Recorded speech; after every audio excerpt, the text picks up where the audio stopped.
మన ప్రభువు మన రక్షకుడైన యేసుక్రీస్తు వారి పేరట వీడియో చూస్తున్న సహోదరులందరికీ నాకు వందనం చేసుకుంటున్నాను. ప్రియులారా, బాగున్నారా? దేవుని యొక్క చిత్తం బట్టి, ఆయన యొక్క మహాకృపను బట్టి తిరిగి మనం ఈ రీతిగా కలుసుకుని ఉన్నాం.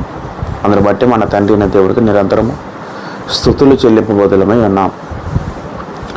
ప్రియులారా, మనం ధాన్య గ్రంథం నేర్చుకుంటున్నాం. ఆల్రెడీ ధాన్య గ్రంథము 9వ అధ్యాయం వరకు పూర్తిగా నేర్చుకుని ఉన్నాం. మనం ఇంతకుముందు ఆలోచించుకున్నట్టుగా గత 3 ఎపిసోడ్లుగా మనం 70 వారములు ధాన్య గ్రంథంలో అయితే ప్రాముఖ్యమైన ప్రవచనాల్లో ఒక ప్రవచనమైన 70 వారముల గురించి మనం ఆల్రెడీ ఒక 3 పార్ట్లు చెప్పడం జరిగింది. అక్కడితో ధాన్య గ్రంథము 9వ అధ్యాయం పూర్తిగా ముగిసిపోయింది. పిల్లలు మనం ఇంకా మనకి చివరిగా 3 అధ్యాయాలు ఉన్నాయి, 10, 11, 12. ఈ 3 అధ్యాయాలు మనం పూర్తిగా నేర్చుకుని ఉంటే ధాన్య గ్రంథం పూర్తిగా కంప్లీట్ అయిపోద్దాం. మనం ఈ ఎపిసోడ్లో ధాన్య గ్రంథము 10వ అధ్యాయం నేర్చుకుందాం. ఈ వీడియో అంతా కూడా మనం ధాన్య గ్రంథము 10వ అధ్యాయం మొత్తం సంపూర్తిగా మనం నేర్చుకునే ప్రయత్నం చేద్దాం. అయితే ప్రియులారా, 10వ అధ్యాయం తెలుసుకునే ముందు మనం తెలుసుకోవాల్సిన విషయం ఏంటంటే, చివరి 3 అధ్యాయాలు ఏవైతే ఉన్నాయో 10, 11, 12 3 కూడా ఒకే కాంబినేషన్గా ఉన్న అధ్యాయం. అంటే ఆ 3 కంటిన్యూస్గా జరుగుతూ ఉంటుందని మనం ముందు అధ్యాయులు చూసినట్టుగా 7 నుంచి 9 వరకు ఉన్న అధ్యాయాలు ఏవైతే ఉన్నాయో అవి ఒకే టైం లైన్లో జరగవు. అయితే ఇక్కడ రాయబోతున్న 10, 11, 12 3 అధ్యాయాలు కూడా కంటిన్యూస్గా జరిగే క్రమం అని ఆలోచించాలి మొదటగా. తర్వాత మనం ఈ చివరి 3 అధ్యాయాలు ప్రధానంగా మనం ఏం చూడగలుగుతూ ఉంటానండి, మాదీయ పార్శీకులు వారి కాలము మరియు గ్రీకులు వారి కాలము, ఎస్పెషల్లీ ఈ 2 రాజుల కాలంలో ఉన్న సంఘటనలు మనం ఎక్కువ చూడబోతాం. వారి కాలంలో యూదులు ఏ విధంగా ఉన్నారో, యూదుల జీవితం ఎలా ఉందో అనేది ఎక్కువ మనం ఆలోచిస్తాం. అంటే ఈ 3 అధ్యాయాలు కూడా, ఎస్పెషల్లీ 10వ అధ్యాయం ఏదైతే ఉందో ఈ 10వ అధ్యాయం మొత్తం అంతా కూడా పరలోకపు జీవులు అంటే ఏవైతే ఉన్నాయో పరలోకపు దేవదూతలు వారి గురించి కొన్ని విషయాలు మనం మాట్లాడుకుంటాం. 10వ అధ్యాయంలో దర్శనం ఏమి ఉండదు, కానీ అంటే వీళ్ళ యొక్క భవిష్యత్తు సంబంధించి దర్శన భావం ఏమి ఉండదు, కానీ అక్కడ కొన్ని జీవులు కనబడతాయి. అది ఎవరు, వాటి ఉద్దేశం ఏంటి అనే తర్వాత అక్కడ జరిగిన సంఘర్షణ జరిగిన సందర్భం ఏంటో అది ఆలోచిస్తాం. అదంతా కూడా 10వ అధ్యాయంలో ఉంటుంది. ఇప్పుడు మనం అది మాట్లాడుకోబోతాం. రైట్, ప్రియులారా, మనం పాఠంలోకి వెళ్ళిపోదాం. దానియేలు గ్రంథము 10వ అధ్యాయము మొదట చదువుకుందాం. పారసీక రాజుకు కోరెషు పరిపాలన కాలంలో 3వ సంవత్సరమున బెల్తెషాజరు అను దానియేలుకు ఒక సంగతి బయలుపరచబడెను. గొప్ప యుద్ధము జరుగుతున్న సంగతి నిజమే. దానియేలు దాన్ని గ్రహించెను. అది దర్శనము వలన అతనికి తెలిసినదాయను. అయితే ఈ దర్శనము దానియేలు ఎప్పుడు పొందాడు అని ఆలోచించినప్పుడు పారసీక రాజు కోరెషు పరిపాలన కాలంలో, మన ఇంతకుముందు చెప్పినట్టుగా దానియేలు గారు బబులోను వారి కాలంలో నివసించాడు. తర్వాత బబులోను నాశనం అయిన తర్వాత పారసీక రాజులు కూడా దానియేలు గారు ఉన్నారు. అంటే ఈ 2 రాజ్యాల కాలంలో దానియేలు గారు పనిచేశారు. ఇప్పుడు చెప్తున్న దర్శనం అనేది ఎవరి కాలంలో అంటే పారసీక రాజుల కాలంలో కోరెషు పరిపాలనలో. మొదటగా పారసీక రాజు ఎవరంటే దర్యావేషు, మనం చదువుకున్నాం. మాదీయుడు కర్యవేషు. దర్యావేషు కొద్దికాలమే పరిపాలించాడు, 2 సంవత్సరాలు అనుకోండి. తర్వాత కోరెషు పరిపాలించాడు. ఇక్కడ మనం ఆలోచిస్తే కోరెషు పరిపాలన కాలంలో 3వ సంవత్సరంలో పదం వాడబడిందని. అంటే క్రీస్తు పూర్వము 538లో కోరెషు తన పరిపాలన స్టార్ట్ అయితే అప్పటి నుంచి 3 సంవత్సరాలు ముందుకెళ్తే 535 అనుకోవచ్చండి ఇంచుమించు. సుమారుగా 535వ సంవత్సరంలో దానియేలు గారికి దర్శనం కలిగింది. మరి ఈ దర్శనం కలిగినప్పుడు దానియేలు గారి వయసు ఎంత అయి ఉండొచ్చు అంటే ఇంచుమించు ఆయన 89-90 సంవత్సరాలు కూడా ఉండొచ్చండి. సింహపు గుహలో ఉన్నప్పుడు దానియేలు గారికి 87 సంవత్సరాల వయసు ఉంటే, సింహపు గుహల నుండి 3 సంవత్సరాలు అంటే దర్యావేషు కాలంలో సింహ గుహలో బయలుదేరాడు దానియేలు గారు. అప్పటికి ఆయనకి 87 సంవత్సరాలు ఉన్నట్టు మనం ఎంతమంది ఆలోచించాం. అప్పుడు కోరెషు పరిపాలనకి స్టార్ట్ అవ్వలేదు. మరి కోరెషు పరిపాలన స్టార్ట్ అయిన నుంచి 3 సంవత్సరాలు కాబట్టి ఇంచుమించు 90 సంవత్సరాలు. అంటే మంచి నిండు వృద్ధాప్యంలో దానియేలు గారు ఉన్నారండి. ఆ విషయం మనకు అర్థం అవ్వాలి. మంచి ముదిమ వయసులో మన బహుశా ఈ దర్శనం జరిగిన తర్వాత ఆయన చనిపోయినట్టు మనం అనుకోవచ్చు అండి. ఎందుకంటే ఆయన జీవించిన కాలం కూడా ఇంచుమించు 89-90 సంవత్సరాలు అయితే ఇది చివరి కాలంలో వచ్చింది కాబట్టి ఆయనకి దీని తర్వాత వెంటనే ఆయన మరణించి ఉండొచ్చు. అయితే బెల్తషాజరు అన్న దానియేలు ఒక సంగతి బయలుపరచబడిన. బెల్తషాజర్ అంటే అర్థం ఏంటి? దానియేలు గారు బబులోకి వచ్చినప్పుడు రాజు అయిన నెబుకద్నెజరు చేతిలో పెట్టబడిన పేరు. అది బబులోను వారి పేరు మనకు తెలుసు. మొదటి అధ్యాయం మనం ఆలోచించాం. అంటే ఆ బెల్తషాజర్ దానియేలు ఒకటే అని అక్కడ ధృవీకరిస్తున్నాడు రాసిన గ్రంథకర్త. గొప్ప యుద్ధము జరుగుతున్న సంగతి నిజమే, దానియేలు దాన్ని గ్రహించను, అది దర్శనం వల్ల అతను తెలిసింది ఆయన. అప్పుడు దానియేలు గారికి ఒక విషయం తెలిసింది. ఏంటి విషయం అంటే గొప్ప యుద్ధము జరుగుతున్న సంగతి నిజమే. ఒక గొప్ప యుద్ధం జరగబోతున్న విషయము దానియేలు గారికి అర్థమైంది. గొప్ప యుద్ధము అది మనం అంతరం చేసుకోవాలి. ఎందుకంటే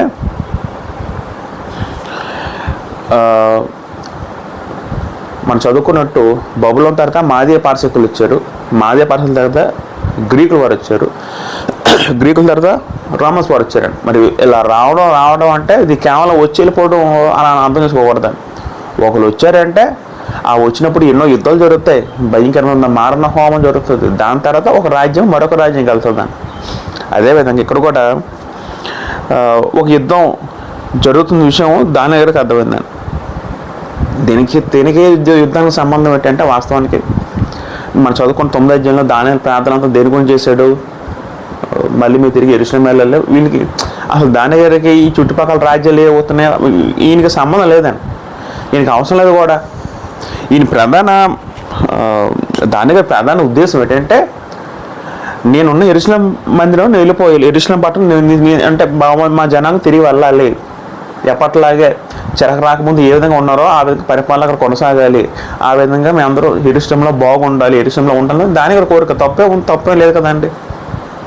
అక్కడి నుంచే వచ్చారు, స్వపట్నం అక్కడే, తమ పితరులు అక్కడే పుట్టారు, అక్కడే చనిపోయారు, అది దేవుని పట్టణంగా పిలవబడింది. కాబట్టి మేము అక్కడ వెళ్ళిపోతాం. దాని ప్రధాన ఉద్దేశం తిద్దండి. అసలు ఈ రాజ్యాలు గోలకి అవసరం లేదు. కాకపోతే 9వ అధ్యాయం మనం చదువుకున్నాం. దర్శనం వచ్చిన తర్వాత 70 వారం మనం చదువుకున్నాం. అర్థమైంటే దాని విషయం ఏమర్థమైందంటే అమ్మో ఇది తన విషయం అర్థమైందని.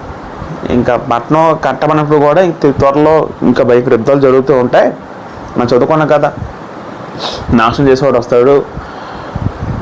రోమన్స్ టైటస్ అని మనం ఆల్రెడీ ఆలోచించాం గత ఎపిసోడ్లో. ఈ విషయాలు తప్పుడే కలచంతో ఉన్నట్టు దానియేలు. అమ్మో ఏంటి విషయాలు, ఏంటి యుద్ధాలు, ఏంటి భవిష్యత్తులో ఇంకా భయంకరంగా రోజులు ఉండబోతాయేమో దాన్ని ఎప్పుడు అనుకుంటున్నాడు. అప్పుడు కాకుండా ఇప్పుడు ఇంకా చివరి ర్యాంకుకి వచ్చాడు కాబట్టి, ఇంకా చివరి వయసుకు వచ్చాడు కాబట్టి ఇప్పుడు ఇంకా ఎక్కువ ఉంటాయండి ఇవన్నీ ఈ ఆలోచనలు. జనరల్గా ముసలితనాల వయసు ఎలా ఉంటుందంటే తన ఒక మైండ్ సెట్ మనం ఆ ఏజ్ కూడా మనం గమనించాలండి. ఇది చదువుతున్నప్పుడు ఇంచుమించు మనం 90 సంవత్సరాలు అనుకున్నాం కదండి. మంచి నిండు ఉద్దేశం వల్ల దానియేలు గారు ఉన్నారు. సాధారణ చివరి కాలంలో ఎవరైనా ఎలాగొనుకుంటారో శాంతిగా సంబంధంగా చనిపోవాలనుకుంటారు. అప్పుడు కూడా అంటే ఆ వయసు రీత్యా అటువంటి సంగతులు యుద్ధం జరగబోతుంది. ఇంకా మనసు అవి కలిసి పడుతుందండి దానియేలు గారికి. తర్వాత 2వ వచనం, ఆ దినముల యందు దానియేలును నేను 3 వారములు దుఃఖ ప్రాప్తుడైతిని. ఏ దినములో ఎప్పుడైతే దర్శనం కలిగిందో యుద్ధం జరగబోయే విషయం తెలిసిందో ఆ దినములు అని అర్థం చేసుకోవాలి. దానియేలు నేను 3 వారం దుఃఖపడిపోతుంది. దుఃఖ ప్రాప్తుడైన పదం ఉంటుందండి. 3 వారాలు అంటే ఎంత? 7 3 21 రోజులు. ఆ రోజులు మీరు గుర్తుపెట్టుకోండి. తర్వాత మనం ఆలోచిస్తాం దాని గురించి. దుఃఖ ప్రాప్తుడైతే అంటే అర్థం ఏంటంటే, దుఃఖ ప్రాప్తుడు అర్థం ఏంటంటే అది బాధపడడం, దుఃఖాన్ని వ్యక్తపరచడం, కన్నీరు పెట్టడం అని అర్థం వస్తుంది. ఎందుకు దానిలో ఎందుకు బాధపడుతుంది, ఎందుకు దుఃఖపడుతున్నాడంటే యుద్ధం జరగబోద్ది, నా జనులకి ఏమవుద్దో, నా రాజ్యం నా పట్టణం ఏంటవుద్దో, ఇది ఈ విధంగా తినే ఒక ఆలోచన ధోరణి ఈ విధంగా ఉందని. ఒక విధంగా అది మనం ఉపవాసం అని అనుకోవచ్చు అండి. అంటే ఉపవాసం జరిగిస్తున్నాడు అని అనుకోవచ్చు. ఎందుకంటే ఉపవాసం ఎలా కన్ఫర్మ్ చేయగలరంటే 3వ వచనంలో మాట ఉంటాయండి. 3వ వచనం మనం మాట్లాడి ఉంటాయండి. ఆలోచిద్దాం. 3వ వచనం, 3 వారంలో గడిచే వరకు నేను సంతోషంగా భోజనం చేయలేకుంటుని. తర్వాత మాంసము కానీ ద్రాక్ష రసము కానీ నా నోటికి రాలేదు, స్నానాభిషేకం చేసుకునలేదు. ఇక్కడ 3వ వచనంలో ఒక మాట చెప్పడం జరిగింది. ఏంటన్నమాట అంటే 3 వారం గడిచే వరకు నేను సంతోషంగా భోజనం చేయలేకుంటేనే. 3 వారాలు అంటే తను సంతోషంగా భోజనం చేయలేకపోయాడు. ఎందుకంటే తను దుఃఖంతో ఉన్నాడు. ఏంటో దుఃఖం, యుద్ధం జరగబోతే మాట వినగానే దర్శనం కలిగిన వెంటనే తను దుఃఖప్రాప్తుడు అయ్యాను. ఏంటి బాధలు, నాకు ఇంకా బాధలు తక్కువ, భవిష్యత్తు కూడా మా జనాన్ని ఎలాగ బాధలు పడాలి ఈ వీటి ఆలోచనలతో తన మనసు కలత చెంది ఉండొచ్చు. సాధారణంగా ఎవరైనా మనసు బాగాలేకపోతే మనకి ఇష్టపూర్వకంగా తినబుద్ధి అవుదాన్ని. ఎందుకంటే బాధలో ఉన్నప్పుడు మనకేం తినబుద్ధి వేస్తుందంటే మనకైనా అంతే కదా. మన జీవితం ఏదో బాధ వచ్చింది అనుకోండి, మనం హ్యాపీగా తినగలమా, ఆనందంగా ఉండలేదు. ఎందుకంటే ఆ దుఃఖం, మానసిక వేదన అనేది ఎలా ఉంటుందంటే మనకి మనసుని కలిగించి ప్రశాంతంగా ఉండనే ఉంటుంది మనసుని. సంతోషంగా భోజనం చేయలేకపోతున్నా అంటే తర్వాత మాంసం కానీ ద్రాక్షసం కానీ అనొకటి రానిలేదు పదం ఉంటుంది. మాంసము అని అనగానే మీకు మొదటి అధ్యాయం గుర్తు రావాలండి. అదేంటి మొదటి అధ్యాయం మాంసం అక్కడ తినలేదు కదా, మళ్ళీ ఇక్కడ మాంసం రాయబడింది అనుకో, అలా మీకు డౌట్ ఉండొచ్చు. వాస్తవానికి మేము ఇంతకుముందు నేర్చుకున్నట్టు బబులోను చెరకు వెళ్ళినప్పుడు అప్పుడు ఎందుకు వద్దన్నారంటే నాన్ వెజిటేరియన్ అప్పుడు అపవిత్ర జంతువులు మాంసం దాంట్లో కలిసిపోతాయేమో ఉద్దేశంతో వద్దని చెప్పాను. అందుకే అక్కడ శాకాహారం తిన్నాడు, నాన్ వెజ్ మానేసాడు. ఈ పాయింట్ అర్థం చేసుకోండి. పూర్తి అంటే ఎక్కడ కలిసిపోతాయేమో పూర్తిగా మానేసాడు. పూర్తిగా మానంటే అప్పటి వరకే. తర్వాత మళ్ళీ తినక స్వయం మళ్ళీ తిని స్వేచ్ఛగా ఉన్నప్పుడు యథావిధిగా ఎప్పటిలాగా మళ్ళీ పవిత్రమైన జంతువులు తిను. అంటే దేవుడు కూడా పూర్తిగా నిషేధించిన మాంసం అంటే తినగలిగిన ఉన్నాయి, తినలేని కొన్ని ఉన్నాయి. కాబట్టి ఆ ఉద్దేశంతో వాళ్ళు అక్కడ అపవిత్రం తినడానికి భయంతో తిన్న మానేసాడు తప్ప తను పూర్తిగా వెజిటేరియన్ విషయం అనుకోవద్దాడు. ఆ విధంగా మాంసం కూడా మానేవేసిన అంటున్నాడు. ద్రాక్షరసం కూడా ఒకటి రానిలేదు అంటున్నాడు. ద్రాక్షరసము కూడా అది కేవలం వాళ్ళ రోజు డైలీ వాళ్ళ రొటీన్ లైఫ్లో ద్రాక్షరసము అది ఇంపార్టెంట్. అది ఒక జ్యూస్ లాగా వాళ్ళు ఎప్పుడు తాగుతూ ఉండేవారు. మద్యం కదా కాదు, ఒక జ్యూస్ టైప్ లాగా. మన కాలంలో మన జీవితాల్లో పాలు, పెరుగు, మజ్జిగ ఏ విధంగా ఉంటాయో అదేవిధంగా వాళ్ళ కాలంలో వాళ్ళ యొక్క జీవితకాలంలో అంటే వాళ్ళ పరిసరాలు బట్టి వాళ్ళు కూడా ద్రాక్షరసం విరిగా తాగేవారు. తర్వాత స్నాన అభిషేకం చేసుకునలేదు. స్నాన అభిషేకం అర్థం ఏంటంటే వాస్తవానికి ఇది ఇంగ్లీష్ వర్షన్లో ఏముంటుందంటే ఆయిల్ అన్న పదం ఉంటుందని. ఆయిల్ మసాజ్ అంటే అర్థం మరి ఇంకేం కాదు. అది ఆ కాలంలో ఆలివ్ ఆయిల్ ఏదైతే ఉందో అది విరివిగా వాడేవాడు. అది ఎలాగంటే బహుశా రోజు కూడా వాళ్ళు తల మీద పోసుకున్నారు. మనకు సేమ్ కొబ్బరి నూనె టైప్ అయినండి. మనం ఇప్పుడు కొబ్బరి నూనె ఏ విధంగా తలకు రాసుకుంటాం అదేవిధంగా ఆ టైప్లో వాళ్ళు మర్దన చేసుకునేవారు మొహాన్ని. కానీ తర్వాత ఆ తలకి అభిషేకం చేసుకునేవారండి ఆయిల్ అని ప్రత్యేకంగా అదొక ఆరోగ్యరీత్యా వాడేవారు దినచర్య. అంటే మన సందర్భం ఏంటవ్వాలంటే స్నానాభిషేకం చేసుకోలేదంటే అది ప్రత్యేకంగా శ్రద్ధ తీసుకోలేదు బాడీ మీద అనే విషయం అర్థం అవ్వాలి. ఎందుకు ఇవన్నీ జరుగుతుందంటే తను దుఃఖంగా ఉన్నాడు, బాధతో ఉన్నాడు అనే విషయం మనకు అర్థం అవ్వాలి. తను ఉపవాసం చేస్తున్న విషయం కూడా అర్థం అవ్వాలి. తను విధంగా ఉపవాసం ఉన్నట్టే. ఎందుకంటే దానియేలు మనం చదువుకున్నాం. దానియేలు గారు ఎక్కువ బాధలో ఉన్నప్పుడు ఉపవాసం చేస్తూ ప్రార్థన చేసేవాడు దేవుడికి. 9 అధ్యాయంలో మనం చదువుకుంటే 9 అధ్యాయంలో కూడా ఆయన మనం ఆలోచించినట్టు ఆయన ఉపవాసం ఉంటే మనకు కనబడుతుందండి. ఎక్కడ చూసుకుంటాం మనం అది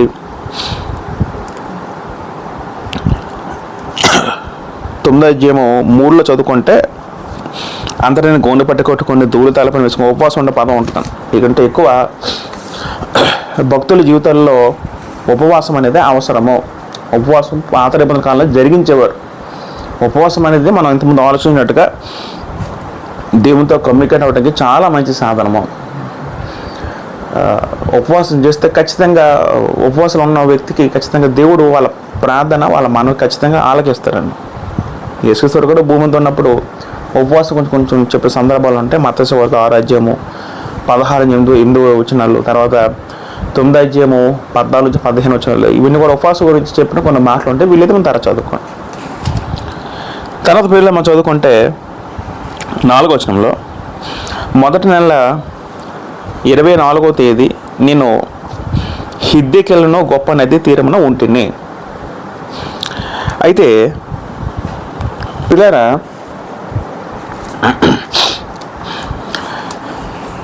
5వ వచనంలో నేను కన్నులెత్తి చూడక 4 చదువుకుందాం. మొదటి నెల 24వ తేదీ అంటే అర్థం ఏంటంటే మొదటి నెల అంటే అది యూదుల క్యాలెండర్ వేరేగా ఉండేది, వాళ్ళ యొక్క మంత్ ఎప్పుడు స్టార్ట్ అవుద్దంటే మార్చి 15 నుంచి స్టార్ట్ అవుద్దండి. మళ్ళా ఫస్ట్ నుంచి కాదు. ఇప్పుడు మన లెక్క ప్రకారం చెప్పాలనుకుంటే, మన కేవలం అనుసరించి చెప్పాలనుకుంటే మార్చి 15 నుంచి ఏప్రిల్ 15 అదొక నెల. తర్వాత ఏప్రిల్ 16 నుంచి అలా లెక్కేసుకోండి. అలాగా మన మన నెలలో మిడిల్ నుంచి వాళ్ళ యొక్క కేవలం స్టార్ట్ అవుద్దండి. మొదటి నెల ఎప్పుడంటే నీసా నెల అంటారు, అబీబ్ నెల అని కూడా అంటారు. నీసాన్ నెలన అబీబ్ నెలన ఒకటే. అది ఎప్పుడు స్టార్ట్ అవుతుంది? మార్చి నెల 15 నుంచి ఏప్రిల్ 15 వరకు స్టార్ట్ అవుతుంది. అయితే ఆ నెలలో 21వ రోజున పదం వాడబడిందండి. వాస్తవానికి యూదులకి ప్రధానమైన మొట్టమొదటి పండుగ ఏదంటే పస్కా పండుగ లేదా పూలిన రొట్టెల పండుగ. ఈ పస్కా పండుగ ఎప్పుడు స్టార్ట్ అవుద్దంటే మొదటి నెల 14 తారీఖున స్టార్ట్ అవుద్దాం. అలాగా 7 రోజులు పండుగ స్టార్ట్ అవుతుంది. 7 రోజులు కూడా వాళ్ళు పొంగల్ రొట్టె తినాలి. ఆ సందర్భంలో నిర్గమకాండ లేవికాండ ఉంటుంది, మనం అంతా పట్టించుకోం. అంటే మీకు జస్ట్ ఇన్ఫర్మేషన్ చెప్తున్నాను. పస్కా పండుగ ఎప్పుడు స్టార్ట్ అవుతుందని, ఇది ప్రతి నెల 14 తారీఖు స్టార్ట్ అవుతుంది. 14 తారీఖు సాయంకాలం స్టార్ట్ అవుతుంది. సాయంకాలం వాళ్ళకి రోజు స్టార్ట్ అవుతుంది. వాస్తవానికి సాయంకాలం 6 నుంచి వాళ్ళకి రోజు స్టార్ట్ అవుతుందని, అర్ధరాత్రి 12 నుంచి అంతే కాదు. అలా ఏ రోజు జరిగింది అంటే 14 + 7 21. అంటే వాస్తవానికి ఇక్కడ జరిగిన సందర్భం కూడా మనం చదువుకుంటే మొదటి నెల 21 అంటే పస్కా పండుగ అయిపోయిన తర్వాత జరిగిన సంఘటన అర్థం చేసుకోవచ్చు. ఇక్కడ ఒక పదం వాడబడింది, ఒక నది పేరు రాయబడింది. ఈ నది పేరు ఏంటంటే హిద్దెకెలు. హిద్దెకెలు అన్న టైగ్రిస్ నది అన్న ఒకటే.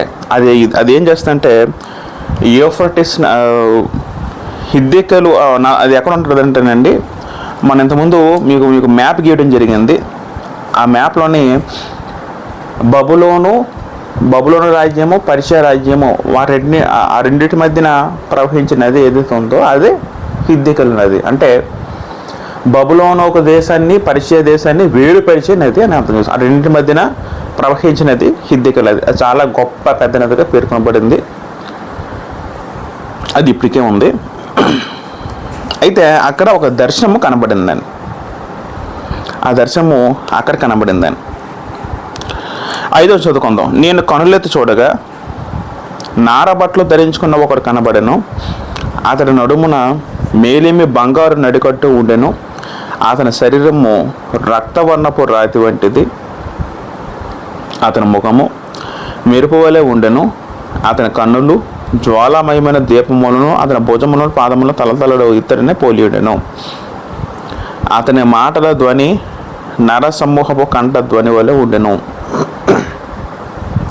అయితే దాని దగ్గర కనులెత్తి చూసినప్పుడు అక్కడ ఆయన ఒక దర్శనం కలిగిందని, అక్కడ ఒక వ్యక్తిని గురించి మాటలు కొన్ని రాయబట్టే అది ఇప్పుడు మనం ఆలోచిస్తాం. ఆ వ్యక్తి ఎవరు ఏంటో మనం ఏదైతే కూడా మనం ఆలోచిస్తాం. అయితే ఈ వ్యక్తి యొక్క కొన్ని వర్ణాలు ఉన్నాయి, అవి ఏంటో మనం ఆలోచిద్దాం. మనం ఇంతకుముందు చెప్పినట్టు ప్రవచన భాష అంటే అలంకార భాష కాబట్టి మనం ప్రతి చోట అది ఎలా అర్థం చేసుకోవాలంటే, మనకు 5-6 వర్షం చదువుకున్నప్పుడు ఉదాహరణకి ఆ కిందకు వస్తే మనం చూడండి, 6వ వచనం కిందకు వస్తే అతని మాటల ద్వారా నరసమూహపు కంఠధ్వని వలె ఉండెను. వలే పదాలు ఎక్కువ కనబడతాయి. అంటే ఆ విధంగా ఉన్నాయి. పోలిక అండి. అది అలంకారం అంటే పోలిక, ఆ విధంగా ఉన్నాయని అర్థం చేసుకోవాలి. ఇది అక్షరార్థంగా అర్థం చేసుకోవాలి, అలంకారంగా అర్థం చేసుకోవాలి. ఆ విధంగా ఉన్నది పోలికని అర్థం చేసుకోవాలి. మనం కొన్ని మాటలు రాద్దామని. దాని గ్రంథము 10వ అధ్యాయము 5వ వచనం చూడక ఒక వ్యక్తి కనబడుతున్నాడు. ఆ వ్యక్తి ఏ విధంగా ఉన్నాడో కొన్ని మాటలు ఆలోచిద్దాం. మొదటగా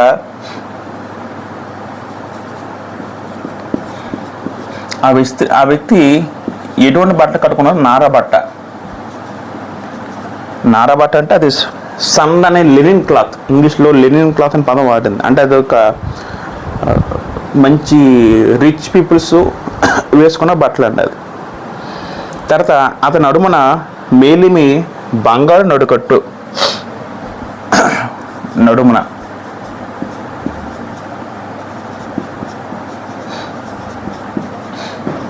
మేలిమి బంగారు నడికట్టు అంటే అది ఒక బెల్ట్ అనుకుంటే, ఆ బెల్ట్ ఎలా ఉందటంటే ఒక బెల్ట్లో వేసుకుంటున్నాడు, ఇంకా అది బంగారం కూడిన నడికట్టుగా కనబడుతుందంట. అతని శరీరము రక్తవర్ణపు శరీరం, రక్తవర్ణం అంటే ఎరుపు రంగులో ఉందట. రక్తవర్ణపు రాతి వంటిది. తర్వాత అతని ముఖము మెరుపు వలె ఉండెను. ముఖం ఎలాగుందంటే ఒక మెరుపులాగా ఉందట. మెరుపులాగా వెలుగుగా ఒక దివ్య తేజ మహిమతో ఉందని అర్థం చేసుకోవాలి. తర్వాత అతని కనులు జ్వాలామయమైన దీపములను, కన్నులు ఎలాగున్నాయటండి, వెలుగుతున్న దీపంతో ఉన్నాయటండి. దీపం ఇంకా ఉన్నాయి. అతని భుజము పాదము తతాలు ఎత్తున పోలి ఉండను. భుజము పాదము ఇత్తడిలా కనబడుతుంది. ఇత్తడి తెలుసు కదా, మన ఇంట్లో ఇత్తడి సామాన్లు ఏ విధంగా ఉన్నాయి, ఇత్తడి ఆ లోహంతో ఆ విధంగా కనబడుతుంది అటండి. అతని మాటల ధ్వని నర సమూహపు కంఠ ధ్వని వల్ల ఉండేను. అతని మాటలు అనకుండా ఏంటంటేనండి, పెద్ద సౌండ్, ఒక కొన్ని వందల మంది జనాలు మాట్లాడితే సౌండ్ ఏ విధంగా వస్తుంది, అంతమంది సౌండ్ అంటే చాలా ఒక మంచి కఠోరంగా పెద్ద బిగ్గరగా పెద్ద వాయిస్ వినబడుతున్న విషయం అర్థం అవ్వాలి. నరసమూహపు కంఠధ్వని, నరసమూహపు కంఠధ్వని.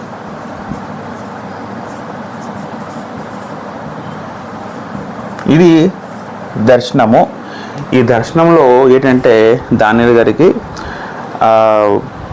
6:5 వచ్చిన ప్రకారం 4:5 ప్రకారం ఆయన హిద్దెకెలు నది పక్కన ఉన్నాడు, తీరంలో ఉన్నాడు. కన్నులు ఎత్తి చూస్తే అప్పుడు ఆయనకి దర్శనం కనబడింది. ఆ దర్శనంలో ఒక వ్యక్తి ఉన్నాడు. ఆ వ్యక్తి ఇటువంటి రూపం కలిగి ఉన్నాడు. ఆయన వస్త్రము నారబట్టలు చేయబడి ఉంది. ఒక మంచి కాస్ట్లీ వస్త్రంతో ఆయన కనబడుతున్నాడు. నడుమేమో మేలిన బంగారు కట్టుకుని ఉన్నాడు. శరీరమేమో రక్తవర్ణంలో ఉంది, రక్తవర్ణపు రాతి వర్ణంలో ఉందట. ముఖము తేజస్తో వెలిగిపోతుంది. కన్నులు దీపాలుగా కనబడుతుందట. భుజము పాదము ఇత్తడితో పోల్చబడింది. ఆయన స్వరము నరసింహపు కంఠధ్వని వల్ల ఉండనని ఒక దర్శనం చెప్పబడింది. ఎవరి వ్యక్తి, ఎవరి గురించి రాయబడింది అని మనం ఆలోచిద్దాం. ఇటువంటి దర్శనం ఇంకెక్కడైనా మనం చూడగలమా అని ఆలోచిస్తే, ఇటువంటి దర్శనము సేమ్ దర్శనము ప్రకటన గ్రంథంలో ఉంటుందండి. ప్రకటన గ్రంథము 1వ అధ్యాయము 13 నుంచి 16 చదువుకుంటే యోహాను గారికి ఒక దర్శనం కనబడుతుంది. ఆ దర్శనంలో రాయబడిన కొన్ని మాటలు ఒకసారి ఆలోచిద్దాం. ప్రకటన గ్రంథము 1వ అధ్యాయము 13 నుంచి 16. తిరుగగా 7 సువర్ణ దీపస్తంభంలో ఆ దీపస్తంభం మధ్యన మనుష్య కుమార్ పోలో ఒకరు చూచి తిని, ఆయన తన పాదం మటుకు దించిన వస్త్రం ధరించుకొని, ఇక్కడ కూడా కొన్ని పదాలు రాయబడ్డాయండి. అది కూడా ప్యారలల్గా ఆలోచిద్దాం. ఆయన తన పాదం మటుకు దిగుచున్న వస్త్రం పదం ఉంది ఇక్కడ.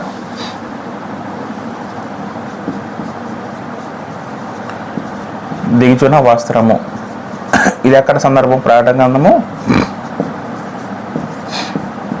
1వ అధ్యాయము 13 నుంచి.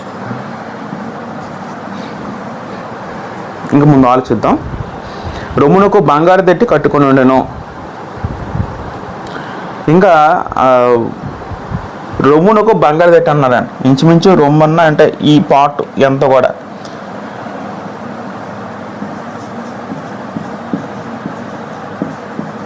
ఇది కూడా బంగారు దట్టితో చేయబడింది. ఒక బెల్ట్ టైప్లోకి అది గోల్డ్తో చేయబడింది. ఆయన తల వెంట్రుకలు తెల్లల ఉన్నిని పోలివి, హిమమంతా ధవలముగా ఉండెను. ఇక్కడ తల భాగం లేదు, ముఖం ఉంది, ముఖం మెరుపులో ఉందని ఇక్కడ చెప్పబడింది. అయితే ఇక్కడ మనం ఎలాగ అర్థం చేసుకోవాలంటే,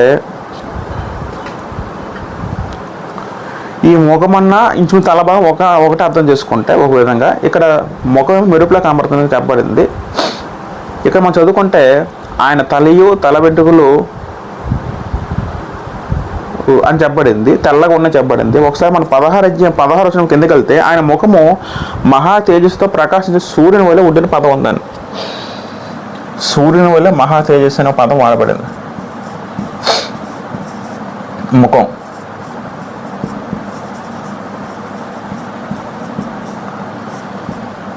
దీనికి ఎడిషనల్గా ఒక పదం ఏం వాడబడిందంటే ఆయన ఒక తల వెంట్రుకలు తెల్లకుండా చెప్పబడింది. తల వెంట్రుకలు అది ఎడిషనల్గా చేర్చబడిందండి. తల వెంట్రుకలు తెలుపుగా ఉన్నాయటండి. ఇది ఇక్కడ మెన్షన్ చేయబడలేదు. ముఖం మెన్షన్ చేయబడింది, నడుము బంగాళాదుంప చేయబడింది, వస్త్రం దిగిచిన వస్త్రం చెప్పబడింది. ఇంకేం చెప్పబడింది? ఆయన నేత్రం అగ్నిజ్వాల వల్ల ఉండెను. సేమ్ కన్నుల నేత్రం ఒకటే కాబట్టి అగ్నిజ్వాల వాడబడింది. అగ్నిజ్వాల ఇక్కడ దీపము కనబడ్డ, ఇక్కడ అగ్నిజ్వాలగా కనబడింది. అగ్నిజ్వాల అంటే ఒక పెద్ద అగ్గి వెదజల్లుతున్నట్టు అగ్గి నిప్పని అర్థం చేసుకోవాలి. దీపములు అంటే ఒక దీపం వెలుగుతుంది అంటే దీనికన్నా ఇంకా పవర్ఫుల్గా అని అర్థం చేసుకోవచ్చు మనం.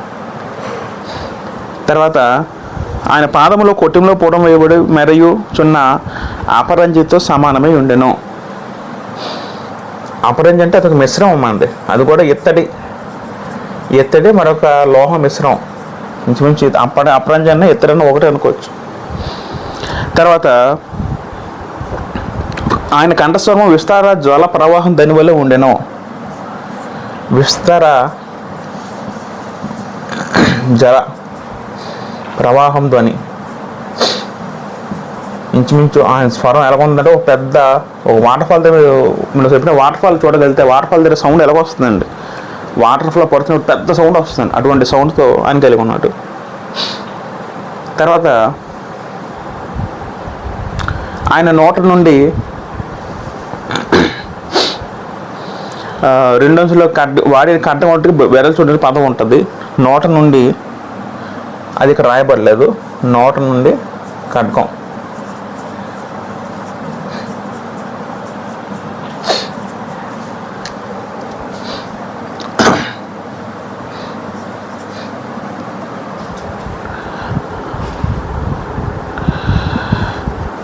ఆయన ముఖము మహా తేజస్సుతో ప్రకాశించున్న సూర్యుని వల్లే ఉండిన పదం ఉందండి. ఇక్కడ శరీరం రంగు గురించి చెప్పబడలేదు. మొత్తం మీద ఒకరు ఇదే అనుకుంటే మెరుపులాగా ఉంది, తేజస్సు మహిమ అర్థం చేసుకోవచ్చు. బాడీ ఎస్పెషల్ రంగు గురించి చెప్పబడలేదు. ఇక్కడ రక్తం రాత్రి చెప్పడం, ఇక్కడ రంగు చెప్పబడలేదు. కానీ అంటే తల వెంట్రుకలు తెలుపు అని చెప్పారు, కానీ అక్కడ శరీరం రంగు చెప్పబడలేదండి. అక్కడ చెప్పబడలేదు. అంటే మహిమతో ఉన్న విషయం మనం అర్థం చేసుకోవచ్చు, ప్రకాశంతో మెరుస్తున్న విషయం మనం అర్థం చేసుకోవచ్చు. ఇది ప్రకటన గ్రంథము మొదటి అధ్యాయము 13 నుంచి 16 రాయబడిన మాటలు. ఇదేమో దానియేలు గ్రంథము 10వ అధ్యాయము 5 నుంచి దానియేలు 10, 5 నుంచి 7.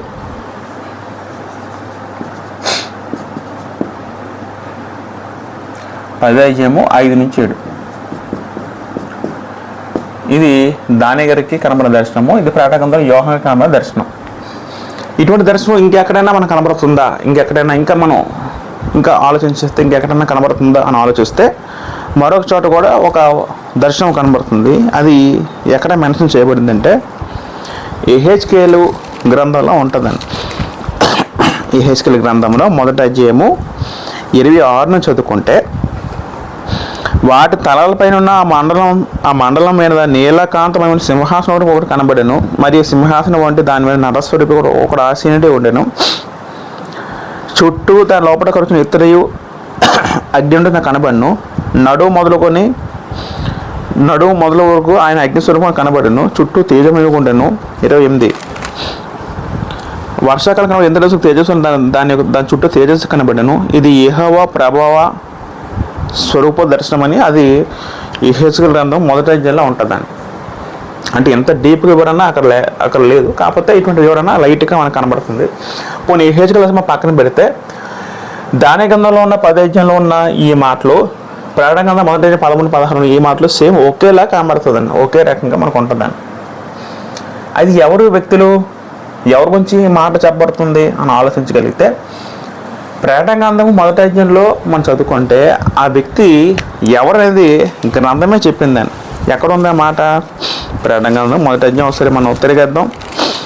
అక్కడ మనకి వెళ్తే అది ఎవరి గురించి చెప్పబడుతుందని స్వయంగా ఒక వ్యక్తి చెప్పారు. ఆ వ్యక్తి ఎవరంటే యేసుక్రీస్తు వారు. ఇది నేనే అని అది తన గురించి తానే సాక్ష్యం ఇచ్చుకున్నాడు. ప్రకటన 1:18 చదువుకుంటే 17 చదువుకుందాం. నేను ఆయన చూడగానే చచ్చిన మన వల్ల ఆయన పాదం వద్ద పడి తిని ఆయన తన కుడి చేతిని నా మీద ఉంచి నాతో ఇట్లా భయపడకము. ఈ మాట అంటుందో ఎవరు? యోహాను దర్శనం చూసారు, చాలా భయపడిపోయాడు. భయపడిపోయి చచ్చిన మన వల్ల పడిపోయాడు, ఆయన కాలు పడిపోయాడు. అప్పుడు ఆయన తన కుడి చేతిని ఒక వ్యక్తి తన కుడి చేతి ఆయన మీద ఉంచి నాతో యోహాను ఇలాగన్నాడు, నువ్వు భయపడద్దు అంటే ఏమన్నాడు? ఇదిగో నేను మొదటి వాడును కడపటి వాడును జీవించేవాడును మృతుడైతిని కానీ. జాగ్రత్త గమనించండి. నేను మొదటి వాడిని చివరివాడిని ఆది అంతం లేనివాడిని, నేను ఎప్పుడు నిరంతరం జీవించేవాడిని, మృతుడైతిని అంటే చనిపోయాను కానీ యుగయుగము సజీవుడినే ఉన్నాను, మరియు మరణపు యొక్క పాతాళం యొక్క తాళచేలు నా స్వాధీనంలో ఉన్నవని ఇక్కడ వచనం స్పష్టంగా చెప్పడం జరిగింది. మరి ఇది ఎవరితో చెప్తున్నట్టు, ఎవరు మాట్లాడుతున్నట్టు అది యేసుక్రీస్తు వారు అర్థం చేసుకోవచ్చు. ఎందుకంటే మృతుడైతేనంటే ఎవరు? చనిపోయింది ఎవరు? యేసుక్రీస్తు వారే. ఇక్కడ తండ్రి కాదు, పరిశుద్ధాత్మ కాదు. ఇక్కడ చెప్తున్న సందర్భం యేసుక్రీస్తు వారు చెప్తున్న తన గురించి తాను. ఇంకో చనిపోయిన కానీ నిరంతరం బ్రతికి జీవిస్తుందని చెప్పడం జరుగుతుంది. కాబట్టి ఈ మాట ఎవరి గురించి అంటే యేసుక్రీస్తు వారి గురించి అని ఆయన సాక్ష్యం ఇచ్చారని. కాబట్టి ఈ దర్శనము ఏదైతే ఉందో ఇది యేసుక్రీస్తు వారిని అర్థం చేసుకోవాలి. అది యేసుక్రీస్తు వారి గురించి దర్శనం అనేది యోహాను గారికి కనబడింది. అప్పుడు యోహాను వయసు ఇచ్చి దాదాపు 90 సంవత్సరాలు, మంచి నిండు వృద్ధాప్యం. పేరాలు చూసుకుంటే ఈయన కూడా దానియేలు గారు మంచి నిండు వృద్ధాప్యంలో ఈయన ఉంటే ఈయనకి కూడా ఈ దర్శనం కనబడిందని. మరి ఈ వ్యక్తి యేసుక్రీస్తు వారేనా? పాత నిబంధనలు కూడా ఆయన ప్రత్యక్షతలు ఉన్నాయి, యేసుక్రీస్తు ప్రత్యక్షతలు ఉన్నాయి. కాకపోతే ఇక్కడ కనబడిన మాట ఇది యేసుక్రీస్తు వారా కాదా అని మనం అర్థం పరిశీలించుకోవాలండి. ఇది యేసుక్రీస్తు వారి గురించి రాయబడిందా లేకపోతే ఇంకెవరైనా వ్యక్తి గురించి రాయబడిందా మనం ఆలోచించాలండి. చాలామంది ఇక్కడ విభేదాలు వచ్చాయి. కొంతమంది ఏమో ఇది యేసుక్రీస్తు వారేనని, మరికొందరేమో ఇది యేసుక్రీస్తు వారు కాదు దేవదూత గురించి రాయబడిందని కొంతమంది ఆలోచిస్తారు. మరి ఇది ఎవరి గురించి చెప్పబడుతుందో మనం తర్వాత వచనం చదివితే మనకు ఒక క్లారిటీ వస్తుందండి. మనం నెక్స్ట్ వచనం ఆలోచిద్దాం. 7 చదువుకుంటే 7వ వచనంలో 11:17 దానిలో నేను నాకు దర్శనం కలగక నాతో ఉన్న మనుషులు దాన్ని చూడలేదు కానీ మిగుల భయక్రాంతులే దాక్కుని పారిపోయారు.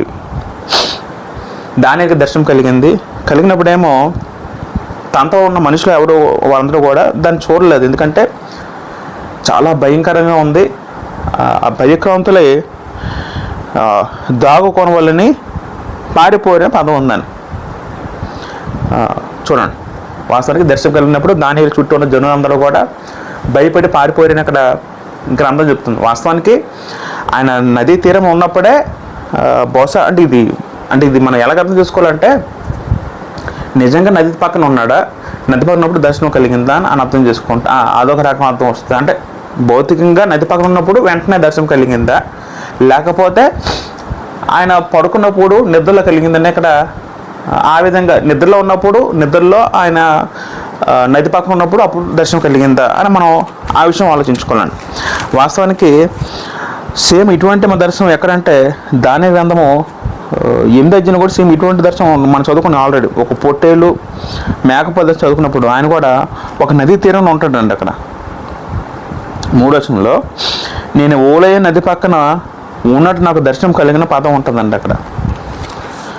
అంటే అది పటపగలు కలిగిందా లేకపోతే నిద్రలో కలిగిందా అనే విషయం అక్కడ స్పష్టంగా చెప్పబడలేదు. కాకపోతే అది మనం ఎలా అర్థం చేసుకోవాలంటే అది పగలే జరిగినట్టు అర్థం చేసుకుంటే కరెక్ట్గా ఉంటుంది నేను అనుకుంటున్నాను. ఎందుకంటే అపోస్తలుడైన పౌలు గారికి ఆయనకు కూడా దర్శనం కలిగిందండి. ఆయన యేసుక్రీస్తు వారి యొక్క శిష్యుల్ని వాళ్ళని నశింపజేయడానికి దమస్కు మార్గంలో వెళ్తున్నప్పుడు అపోస్తలుల 9:3 ఏముంటుందంటే మనకు తెలిసిన సందర్భం. అక్కడ ప్రభువారు ఆయన కనబడడం జరుగుతుంది. ఎవరికి? పౌలు గారికి. 9:3 చదువుకుంటే అతను పైన చేసు దమస్కు దగ్గరకు వచ్చి అకస్మాత్తుగా ఆకాశంలో ఒక వెలుగు అతను ప్రకాశించను. అప్పుడు అతను నేల పడి సౌలా సౌలా నీ వేళ నిర్మించుకుని తనతో స్వరము పలుకుంటే వినను. ప్రభువా నీ ఎవడో అవుతుడుగా అతడు నీవు నేను నియమించుకుని యేసును అనేది అప్పుడు జరుగుతుందని. అక్కడ కూడా ఒక దర్శనము పౌలుగా కనబడింది. ఇప్పుడు కనబడితే పగలే కనబడిందని, అది పగలే కనబడింది. అవి కనబడినప్పుడు మిగతా జనులు తన పక్కన చుట్టూ ఉన్న జనులు కూడా ఆ స్వరం వినలేకపోయారు. ఆ మాట కూడా మనం చదువుకోవచ్చు. అపోస్తలుల 22:9 చదువుకుంటే, అపోస్తలుల 22:9 చదువుకుంటే, నాతో కూడా ఉన్నవారు ఆ వెలుగును చూచే కానీ నాతో మాట్లాడమని స్వరము వాడు వినలేదని పదం ఉంటుందండి అక్కడ. అంటే సేమ్ పౌలుకు కూడా సేమ్ దర్శనం కలిగింది. అయితే చుట్టుపక్కల ఉన్నారో వాళ్ళ స్వరం వినలేకపోయారు, కానీ ఆ వెలుగును చూసిన స్వరం వినలేదు. ఇక్కడ కూడా ఏం జరిగిందంటే చుట్టుపక్కల జనులు అందరూ కూడా దాన్ని చూసి పారిపోయారని గ్రంథం చెప్తుంది. దానిలో ఒకటే విన్నాడు, చూశాడు. 8 నేను ఒంటరిని ఈ గొప్ప దర్శనం చూసినందుకు నాలో బలమేమీ లేకపోయాను, నా సొగసు వికారమైనను, బలము నా యందు నిలవలేదు. దానిలో ఏమంటున్నాడు, నేను ఒక్కరినే చూసిన తర్వాత నేను ఒంటరిని ఈ గొప్ప దర్శనం చూచితిని అన్నాడు. చాలా గొప్ప దర్శనం చూశానని చెప్తున్నాడు. నిజంగా పరలోక సంబంధమైన ఆ దర్శనాన్ని మన భౌతిక శరీరంతో ఇప్పుడు ఏ వ్యక్తి కూడా చూడలేడు. అది చాలా మహిమాన్విత దర్శనం. అందులో ఒక వ్యక్తి కనపడడం, దేవుని అనేది మనం ఏ విధంగా మన భౌతిక కళ్ళతో దేవుని ఎప్పుడు చూడలేమండి. దేవుని యొక్క ప్రభావాన్ని, దేవుని యొక్క ప్రత్యక్షతను మన భౌతిక కళ్ళతో ఎప్పుడు చూడలేము. చూస్తే మటుకు మన కళ్ళు చాలదు, మన భౌతిక శరీరము మన తట్టుకోలేదు చూసి. చూడడం వల్ల తనలో బలం లేకుండా అయిపోయింది. ఒకసారి బలం కోల్పోయినట్టు అనిపించిందంట. ముఖం వికారమైంది, నా బలం నన్ను నివ్వలేదు. ఒకసారి మరి తట్టుకోలేకపోయాడు. అంటే ఆ దర్శనం, ఆ వెలుగు చూడగానే, ఇవన్నీ చూడగానే తనకు ఒకసారి మరి బాడీ అంతా కళ్ళు తిరిగినట్టు, బలం పోయినట్టు, అటువంటి రకరకాల మానసిక సంఘర్షణ తను ఉన్నాడో చెప్తున్నాడు. 9 నేను అతని మాటలు వింటిని, అతని మాటలు నేను నేల సాష్టంగపడి గాఢ నిద్ర పొందిన వాటిని. అయితే ఈ వ్యక్తి మాటలు విన్నాడు. ఏ మాటలు మరి ఎంత చదువుకుని ఎవరైతే కూర్చున్నాడో ఆ వ్యక్తికి కొన్ని మాటలు చెప్తున్నాడు. మాటలు ఏమన్నాయట, పెద్ద సౌండ్, ఒక లౌడ్ స్పీకర్లో ఉందండి. ఆ మాట వినగానే వెంటనే కలుతురి పడిపోయాడట. నేను నేలలో సాష్టాంగపడి గాఢ నిద్ర పొందిన వాటిని, వెంటనే పడిపోయి గాఢ నిద్రలోకి వెళ్ళిపెట్టాడు. ఒక మత్తులోకి వెళ్ళిపోయాడు ఆ వ్యక్తి. చెప్పడం జరుగుతుందని. 10వ వచనము అప్పుడు ఒకడు చేత్తో నన్ను ముట్టి నా మోకాలను అలచేతిని నేల మోపి నన్ను నిలువబెట్టి, అప్పుడు ఒకడు చేతితో నన్ను ముట్టి. మొదట దానియేలు దర్శనం చూసినప్పుడు ఒక వ్యక్తి కనబడ్డాడు. ఆ వ్యక్తి ఒక సింహాసనం ఆసీనుడై ఉన్నాడు. ఆ వ్యక్తి సింహాసనం ఉందా పదము క్షమించండి, ఇక సింహాసనం లేదు. మనం అక్కడ ఏముందంటే 5వ వచనంలో ఒక వ్యక్తి కనబడ్డాడని పదం చెప్పబడింది అంతే. సింహాసనం లేదులేండి. అక్కడ ఒక వ్యక్తి కనబడ్డాడు. ఆ వ్యక్తి ఏమో ఇటువంటి పోలికలతో ఉన్నాడు. ఇప్పుడు చదువుతున్నట్టు ఇప్పుడు 10వ వచనంలో అప్పుడు ఒకడు చేతితో నన్ను ముట్టి నా మోకాలను అరచేతులు నేల మోపి నన్ను నిలబెట్టెను. అప్పుడు ఒకడు. ఇక మన జాగ్రత్త గమనించాలి. ఇది ఎవరు? ఈ దర్శనం ఇది యేసుక్రీస్తు వారా లేదా మరొకరని అర్థం చేసుకోవాలంటే మనం ఈ వచనం చదవాలి. అప్పుడు ఒకరు పదం వాడబడింది. ఎప్పుడైతే నేలను పడిపోయాడో అప్పుడు ఒక వ్యక్తి వచ్చాడు. ఆ వ్యక్తి ఆయన్ని పట్టుకొని ముట్టి మోకాలు అరచేతులు నేల మోపి నన్ను నిలవబెట్టి ఆయనతో అప్పుడు ఒక వ్యక్తి మాట్లాడుతున్నాడట. జాగ్రత్త వినాలి. దర్శనం కనబడినప్పుడు చూసి వెంటనే కలుదిరి పడిపోయాడు. ఆ మహా తేజస్సు చూసి తట్టుకోలేక తను పడిపోయాడు. అప్పుడు ఒక వ్యక్తి అని చెప్పబడింది. అప్పుడు ఒకడు అంటే ఇవన్నీ ఈ పోలికలతో కనబడుతున్న ఎవరైతే వ్యక్తి ఉన్నాడో ఆ వ్యక్తి ఈ వ్యక్తి ఒకలా కాదా అని మనం అర్థం చేసుకోవాలి. పిల్లలు మీకు అర్థమవుతుందా? 10వ వచనంలో చెప్పన్న అప్పుడొక్కడు అనే మాట ఆ వ్యక్తి తను కూర్చున్న ఈ వ్యక్తి ఆ వ్యక్తి వేరే వేరే వ్యక్తులైతే ఈ వచనము ఇవన్నీ కూడా ఖచ్చితంగా యేసుక్రీస్తు వారి దర్శనమే. ఖచ్చితంగా యేసుక్రీస్తు వారి దర్శనమే. అది 100% చెప్పచ్చాను. యేసుక్రీస్తు ప్రత్యక్షత దానియేలు గారికి చాలాసార్లు అంటే ప్రత్యక్షత అంటే ఆయన గురించి ప్రవచనంలో ఈ దానియేలు ప్రవచించాడు. 2:44 ఆయన యొక్క రాజ్యం స్థాపించును. మనిషి కుమార పోలిన దర్శనం 7వ అధ్యాయంలో అంతా కూడా యేసుక్రీస్తు వారి మాట చాలాసార్లు దాని దగ్గర ప్రస్తావించాడు. 9వ అధ్యాయంలో కూడా అభిషేకం నిర్మూలన చేయబడినో మనం చదువుకున్నాం. ఇంచుమించు 3-4 సార్లు యేసుక్రీస్తు వారి గురించి రాయేశారండి దానియేలు. బహుశా తన చివరి కాలంలో మరి యేసుక్రీస్తు వారి ప్రత్యక్షత కనబడిందే అనుకోవచ్చు. ఎప్పుడు అనుకుంటే ఈ వ్యక్తి అప్పుడప్పుడు అనే వ్యక్తి, ఆ వ్యక్తి ఇవన్నీ ధరించుకున్న ఈ వ్యక్తి వేరు వ్యక్తులు అయితే ఇది ఖచ్చితంగా యేసుక్రీస్తు వారే. లేదండి ఆ వ్యక్తి ఈ వ్యక్తి ఒకే వ్యక్తి అయితే మరి ఇవన్నీ ఈ కలిగిన వ్యక్తి ఎవరిని అర్థం చేసుకోవచ్చు అంటే అత్యున్నత హోదాలు ఉన్న దేవదూతని అర్థం చేసుకోవాలండి. అత్యున్నత హోదాలో ఉన్న దేవదూత అని అర్థం చేసుకోవాలండి.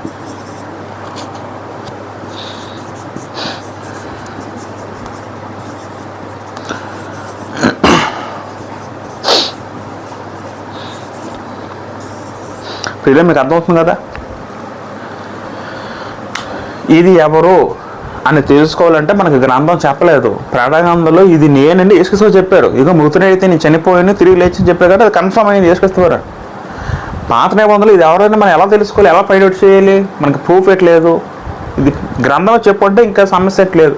గ్రంథం చెప్పినప్పుడు మనం ఇది పలానా కన్ఫర్మ్ చేసి చెప్పకూడదని మన బేసిక్ రూల్ ఏంటంటే ఈ బైబిల్ ఎక్కడ మాట్లాడితే అక్కడ మాట్లాడాలి, ఎక్కడ మాట్లాడకపోతే అక్కడ మాట్లాడకూడదు, మౌనంగా ఉండాలని. అది బేసిక్ రూల్. కాబట్టి ఇక్కడ మనం ఇది యేసుక్రీస్తు వారు మనం కన్ఫర్మ్ చేయాలంటే అప్పుడు ఒకరు పదం వాడారు కాబట్టి ఆ వ్యక్తి ఈ వ్యక్తి వేరే వ్యక్తులు అయితే ఇది ఖచ్చితంగా యేసుక్రీస్తు వారు అయ్యి ఉండాలని.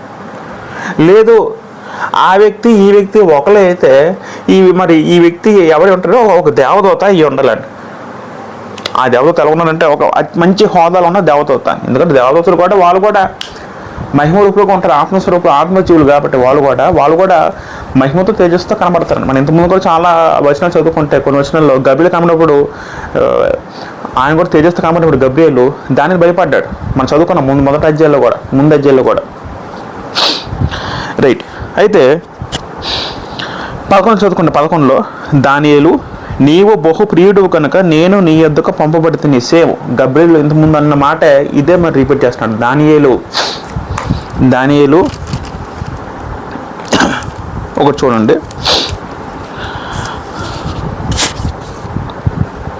నీవు బహుప్రియుడవు. మరొకసారి చెప్తున్నాడు దానియేలు గురించి.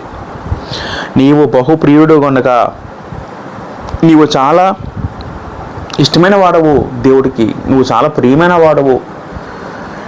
ప్రతి సందర్భంలో దాని గురించి భక్తులు దేవత ఇచ్చిన సాక్ష్యం ఏంటంటే నీవు బహుప్రియుడవు. కాలాలు మారుతున్నా, టైం మారుతున్నా తన విశ్వాసం భక్తి చెరలేదు కాబట్టి ప్రతి చోట కూడా ఆయన మంచిగా పేరు పొందారండి దానియేలు గారు. నిజంగా దానియేలు గారు మనందరికీ ఒక మంచి మాదిరి. విశ్వాసంలో, భయభక్తి కలిగి ఉండడంలో, ప్రార్థన విషయంలో దానియేలు గారు మనందరికీ మంచి మాదిరి. దానియేలు ఏ విధంగా పిలిపించుకున్నాడో దేవుని ఎదుట మనం కూడా ఆ విధంగా పిలిపించుకోవాలండి. బహుప్రియుడు మాట మనందరం అలా ఆ విధంగా కలిగి ఉండాలండి. నీవు బహుప్రియుడువు గనుక నేను నీ ఎదుగు పంపబడితేనే కాబట్టి నేను నీ ఎదుగు పంపింది దేవుడు, పంపబడింది నేను చెప్తున్నాడు దేవదూత. ఆ వ్యక్తి పేరు మెన్షన్ చేయబడదు అక్కడ. ఇప్పుడు నీవు లేచి నిలబడి నేను నీతో చెప్పిన మాటలు తెలుసుకున్నాను. అతడు ఈ మాటలు అంత చెప్పగా నేను వణుచు నిలబడితేనే. అయితే వెంటనే వణికిపోతున్నాడు. ఎందుకంటే మహిమ దర్శనం చూసినప్పటి నుంచి దానియేలు గారు మరి మామూలుగా అందులో చివరి కాలం ఉన్నాడు. ఇటువంటి చూస్తే ఇంకా భయంతో ఉంటాడని.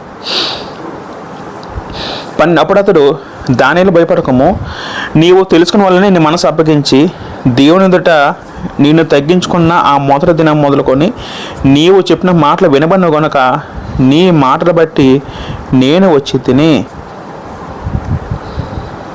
ఇక్కడ మనం గమనిస్తే ఆ దూత ఏమంటారంటే 12 చదువుకుని అప్పుడు అతడు దానియేలు భయపడకము, నీవు తెలుసుకునే వాళ్ళని దానిని భయపడకు, నీకు అర్థం అవ్వాలని నీ మనసును అప్పగించి దేవుని ఎదుట నిన్ను తగ్గించుకునినా ఆ మొదటి దినం మొదలుకొని దేవుని ఎదుట నిన్ను తగ్గించుకునినా. చూడండి ఎంత మంచి మాట. దేవుని ఎదుట ప్రతి ఒక్కరూ తను తగ్గించుకోవాలండి. ఎవరి దగ్గర తగ్గించుకున్నా లేకపోయినా పక్కన పెడితే సరే దేవుని దగ్గరికి వస్తే ప్రతి ఒక్కరు తను తగ్గించుకోవాలండి. తను తగ్గించుకున్నవాడు హెచ్చించి ఉన్నవాడు తగ్గించబడను. దానిలో మొదటి నుంచి కూడా ఏ విధంగా తన మనస్సు ఎలా ఉండేదంటే దేవుని సన్నిధిలో ఇప్పుడు తను తగ్గించుకొని ఉండేవాడండి. ఆ తగ్గించుకునే విధానం బట్టే ఆ వ్యక్తి బహుప్రీతిగా పిలవబడ్డాడు. భక్తులకు ఉన్న ప్రధానమైన ముఖ్యమైన లక్షణం ఏంటంటే తగ్గించుకోవడం. హెచ్చించుకోవడం అనేది గర్వాన్ని సూచిక, తగ్గించుకోవడం అనేది వినయ విధేయతలు సూచిక. కాబట్టి ఈ మాటలు చెప్పడం నేను వచ్చానని చెప్పడం జరుగుతుంది. 11వ వచనంలో పారసీకుల రాజ్యాధిపతి 21 దినములను ఎదిరించెను. 11లో ఏముంటుందంటే పారసీకుల రాజ్యాధిపతి 21 దినములు నన్ను ఎదిరించని చెప్పడం జరుగుతుందని జాతం అనేది. ఈ మాట అంటుంది ఎవరు? అప్పుడొక్కడు చేత్తో ముట్టి పదుసులు ఎవరితో మాట ఉందో ఆ వ్యక్తి, ఎవరితో ఉన్నాడో ఎవరితో మాట్లాడుతున్నాడో దానియలతో ఆ వ్యక్తి అంటున్న మాటలు. ఈ వ్యక్తి పేరు మెన్షన్ చేయబడలేదు కాబట్టి ఆ వ్యక్తి మనం దేవదూత అనొచ్చు. ఎందుకంటే నేను నీతో చెప్పడానికి నేను పంపబడ్డని పదం వాడాడు కాబట్టి, ఈ మాట చెప్పడం నేను వచ్చి అన్నాడు కాబట్టి అది దేవదూత అయ్యి ఉండొచ్చు, దేవదూతే. అయితే నేను అదే చెప్తానండి. ఇప్పుడు మొదట వచ్చిన ఇప్పుడు ఈ వ్యక్తి ఆ వ్యక్తి వేరే వ్యక్తులు అయితే ఖచ్చితంగా యేసుక్రీస్తువారే. లేదు ఒకే వ్యక్తి ఈ దర్శనం కలిగిన అప్పుడు అవుతారు ఇద్దరు ఒకే పర్సన్ అయితే ఖచ్చితంగా వ్యక్తి దేవదూత అయ్యి ఉండాలి. ఆ దేవదూత కూడా ఇటువంటి పోలిక ఉంటుందండి. మహిమ అంటే మహిమ దర్శనంలో అత్యున్నత హోదా దేవదూత కూడా సేమ్ దేవుని కుమారుడు పోలిక ఈయనకి ఉంటుంది. అలాగని యేసుక్రీస్తువారు దేవదూత ఒకే రకం అనుకోవద్దండి. ఎందుకంటే యేసుక్రీస్తువారు దేవదూత కన్నా ప్రధానుడు అని హెబ్రీ పత్రిక మొత్తం చెబుతున్నాను. ఈయన దేవదూత కన్నా శ్రేష్ఠుడిని గ్రంథం చెప్తుంది. అంతేకాకుండా ఈయన దేవుడే ఉన్నాడండి. దేవదూత వేరు, దేవుడు వేరు. అసలు దేవదూత సృష్టించింది యేసుక్రీస్తువాడు అన్నాడు. కాబట్టి మనం వీరితో ఇంత పోలిక చేయకూడదు. దేవదూత వాళ్ళు పనితీరు వేరు, యేసుక్రీస్తు యొక్క పనితీరు వేరు. తర్వాత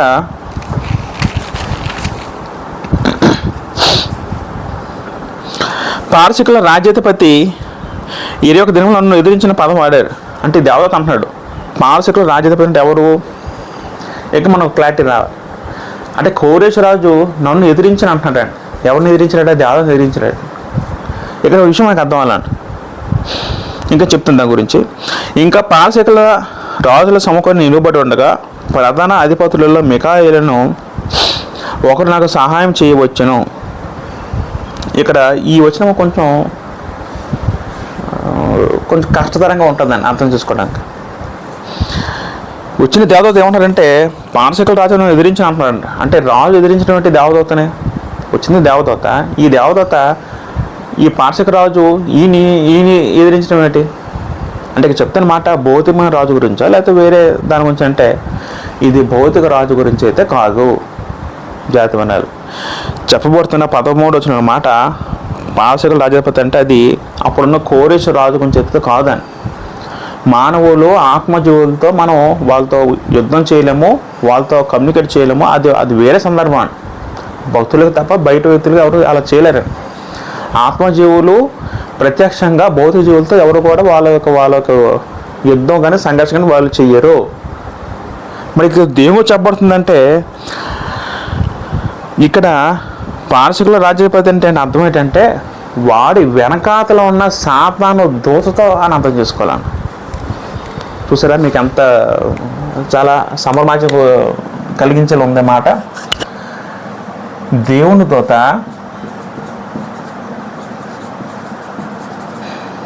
సాతాను దూతతో. సాతాను ఒకటే కాదండి, సాతాను ఒకటే కాదు, సాతానికి వారికి దూతలు కూడా ఉన్నాయి. దేవునికి ఏ విధంగా దేవునికి తన దూతలు కలిగి ఉన్నాడు, సాతాను కూడా తన యొక్క దూతలు కలిగి ఉన్నాడు. మత్తయి సువార్త 25 చదువుకుంటే చివరి వచనాల్లో అపవాది వాని దూతలు నిత్యాగ్ని పోదురు వచనం ఉంటుందని. వాని కూడా సిద్ధం చేయబడిన నిత్యాగ్ని అపవాది వాని దూతల పదం ఒక రాయబడుతుంది. అనేక సందర్భాల్లో వారి దూతలు ఉన్న గ్రంథం చెబుతున్నారు. సాధారణంగా దూతలు ఉన్నారు. ఇక్కడ సందర్భం ఏంటంటే ఈ దేవుని దూత ఏదైతుందో వీడితో పోరాడడానికి అంటారు. అంటే అర్థం ఏంటంటే ఈ మాదియ పారసీకుల రాజులు కానీ బొబ్బులు వీడి వెనకతల మరొకరు పని చేస్తున్నాడు. ఎవరో వ్యక్తి సాతాను. వారి వెనకాల సాతాను ఉన్నాడు, మనకు కనబడ్డు. వాళ్ళు అంత క్రూరంగా ప్రవర్తిస్తున్నారంటే అంత చేస్తే వాళ్ళ వెనక సాతాను ఒక హస్తం ఉంది. అయితే ఇప్పుడు ఈ వ్యక్తి ఏంటంటే 21 రోజులు నన్ను ఎదిరించారు కాబట్టి నాకు ఒక వ్యక్తి సహాయం చేయడానికి నేను వెళ్తున్నాను. ఆ వ్యక్తి ఎవరంటే మికాయేలు అని గ్రంథం చెప్తాను. మికాయేలు ఎవరు? బైబిల్ అంతా చెప్పబడిన పేరుతో పిలబడిన 2 దూతలు ఎవరంటే గబ్రియేలు, మికాయేలు. ప్రియులు, మీకు అర్థమవుతుందా? ఈ చెప్తున్న మాటలు ఇది ఆత్మ సంబంధంగా జరుగుతున్న కార్యక్రమాలు. ఇది దేవుడు తన చిత్తాన్ని ప్రణాళికల్లో భాగంగా సాతాను ఏం చేస్తుంటే ఆ చిత్తాన్ని వ్యతిరేకించిన వాడు కూడా ప్రయత్నిస్తూ ఉంటాడు. ఇవి మనకు కంటికి కనబడదు ఇవన్నీ కూడా. ఇది ఆత్మీయంగా జరుగుతాయి. ఈ ఆత్మ జరుగుతున్న కార్యక్రమం మనకు ఎలా తెలుస్తుంటే దేవుడు చెప్తే మనకు తెలియదండి. ఇప్పుడు యోధ పత్రిక 1వ అధ్యాయము 9 చదువుకుంటే యోధ పత్రిక 1 ఉంటుంది.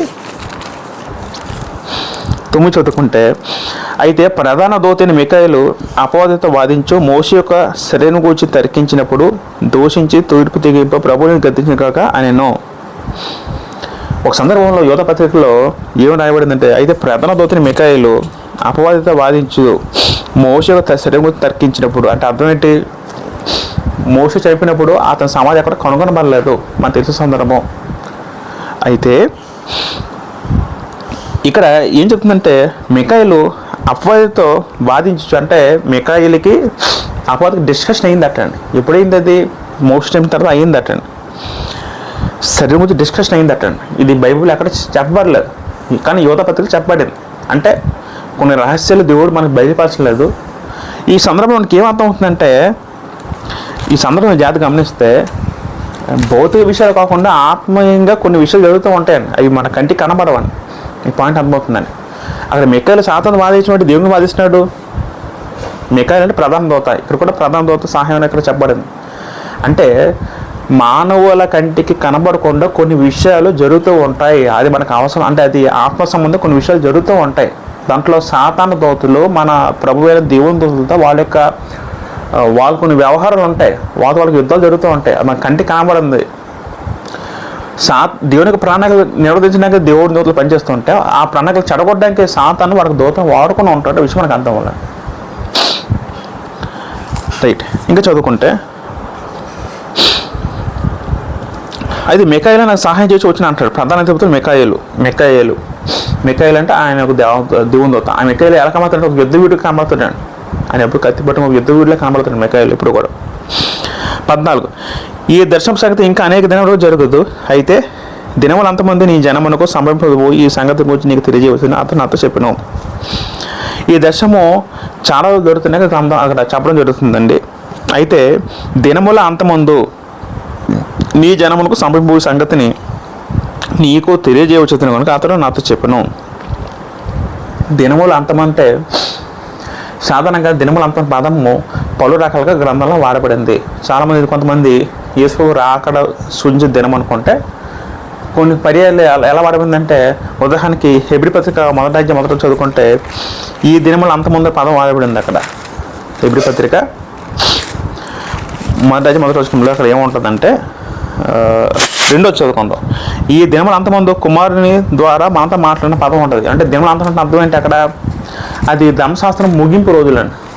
అంటే రాక దినాలు కాదు, ధర్మశాస్త్రం ముగింపు రోజుల్లో ప్రభువు మాట్లాడిన అర్థం చేసుకోవచ్చు. అంటే ధర్మశాస్త్రం ఒక యుగం గడిచిపోయిందని. అంటే దినముల అంతం మనం ఎక్స్ప్రెస్ ఎలా అర్థం చేసుకోవాలంటే, ఇప్పుడు దానిలో ఉద్దేశం మనం ఎలా అర్థం చేసుకోవాలంటే, ఈ దినముల అంతం అంటే మీ యొక్క జనాంగం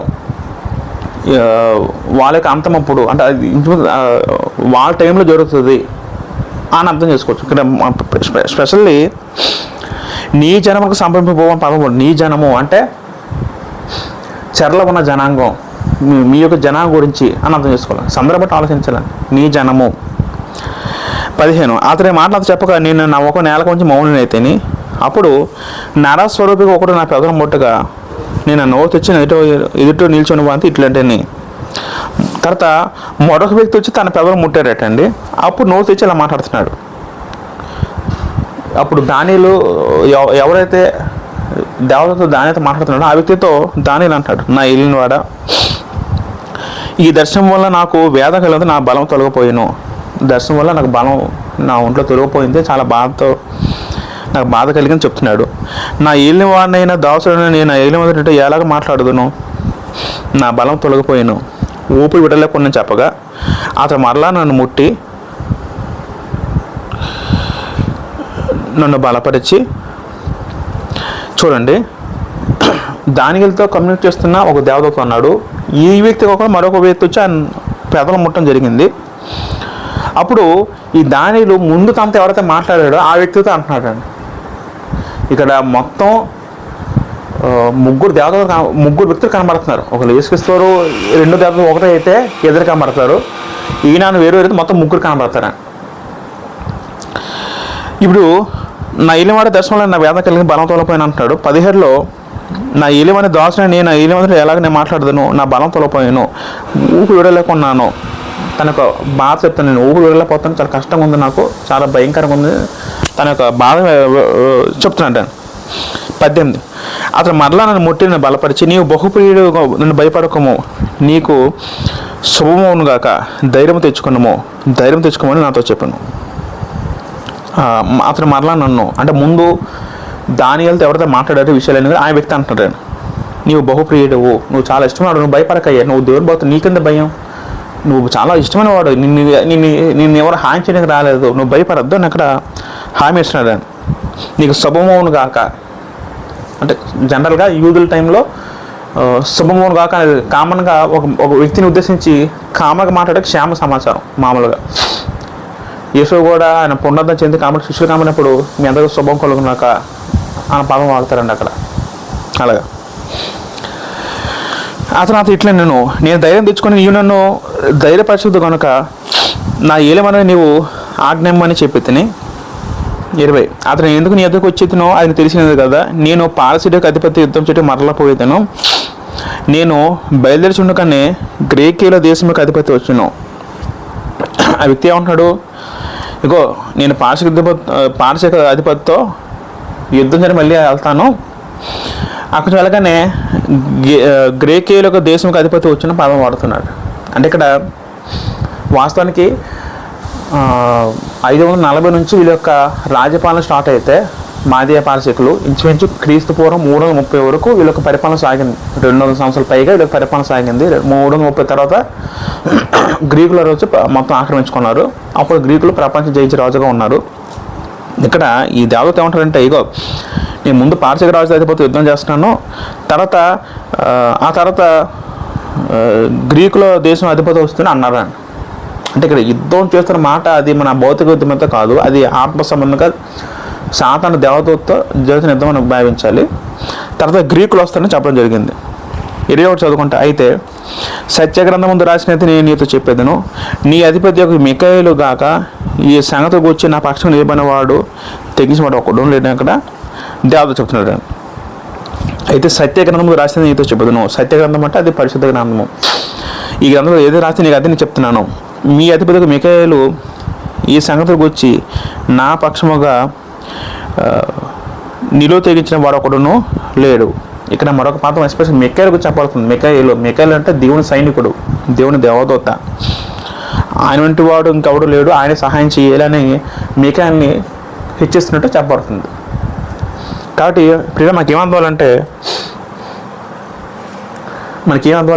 ఈ మిఖాయేలు ఎవరైతే ఉన్నారో, ఈ మిఖాయేలు అనే వ్యక్తి సహాయం చేయడానికి వస్తున్నాడు, ఆయనకి వెళ్తానికి చెప్పడం జరుగుతుంది. ఒక దేవదూత 21 రోజులని చెప్పడం జరుగుతుంది. 21 రోజులే ముందు మనం చదువుకున్న దానిగా మొదటి అధ్యాయంలో 9 మొదటి వచనంలో నేను 3 వారాలు దుఃఖప్రాప్తం అనే పదం వాడాడు. అంటే మనకి ఏమర్థవాలంటే ఇది భౌతిక యుద్ధాలు భౌతిక సంబంధించి కాదు, ఇదంతా ఆత్మ సంబంధం జరిగింది. ఆత్మీయంగా మన వెనకాతల తెర వెనకాతల మన తెలియని లోకంలో జరుగుతున్న కార్యక్రమాల విషయం మనకు అర్థం అవ్వాలి. ఏపీసీ రాసిన పత్రిక 6:11 చదువుకుంటే మన పోరాడేది అధికారులతో కాదు, లోక సంబంధ దురాత్మతో సమూహంతో మనకు మాట మనందరూ తెలిసిన మాట. మనం పోరాడుతున్నది సాతానకు దోతలతో, అంధకార సంబంధ దురాత్మక సమూహంతో, అంటే దెయ్యాలను కావు కానీ అవి మన హృదయంలో దూరి భౌతికంగా మనలో పాపం చేయడం ప్రేరేపిస్తే ఆత్మీయంగా వాటికి పని వేరు. అవన్నీ దురాత్మ సమూహం, అది అపవాద దూతలు చెప్పడం జరుగుతుంది. కాబట్టి ఇవన్నీ కూడా మనకి కనబడని, మనకు తెలియని కూడా ప్రపంచంలో జరుగుతున్న సంఘటనలు ఇవన్నీ కూడా.